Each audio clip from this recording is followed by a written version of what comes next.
কিন্তু এটা ভুলে যাওয়ার কারণ মানে ভাববেন না কেউ যে হকারদেরকে উচ্ছেদ করে এখানে কাজ শেষ হয়ে গেছে। আগামী দিনে হকারদের জন্য ভাবা হবে। এই সরকার কোনো একটা মানুষকে দূরে সরিয়ে রাখবে না, এইটুকু বলতে পারি। আমি এই ভিডিওর প্রসঙ্গে পরে আসছি। আজকে আমার জবাব তাদের জন্য যারা আমাকে বিজেপির দালাল বলেন আর অযথা আমার ভিডিওতে এসে গালাগালি করেন।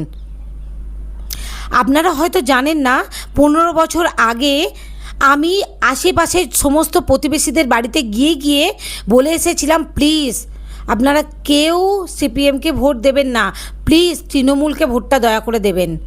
তখন আমি টিএমসির ফুল ফর্মও জানতাম না, কিন্তু এইটুকু বুঝতাম যে কে ভালো করছে কে মন্দ করছে।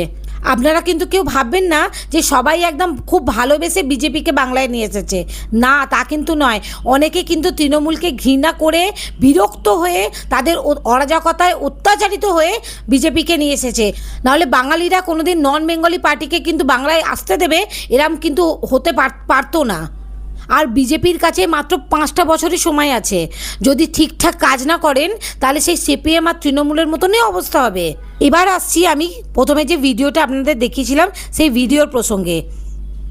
বিজেপি অনেক কিছু কাজ করেছে, ক্ষমতায় আসার সাথে সাথে অনেক ভালো ভালো পদক্ষেপ নিয়েছেন, কিন্তু এই একটা বিষয় যেটা আমি একদম সহমত নয়, হকার উচ্ছেদ।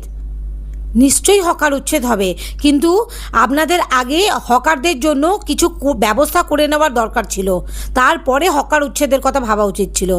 একটা হকার উচ্ছেদ মানে তো শুধু একজন নয়, যদি 10টা হকার উচ্ছেদ হয়ে যায়, হকারের সঙ্গে 10টা হকারের সাথে 10টা পরিবার, তাদের বাবা মা, তাদের সন্তান সন্ততি, স্ত্রী বা আরও অনেক দায়িত্ব থাকে, সেগুলো কিভাবে তারা পূরণ করবে? একবারও ভাবলেন কি আপনারা? আমার চোখে তো এটা খুবই নিন্দনীয়।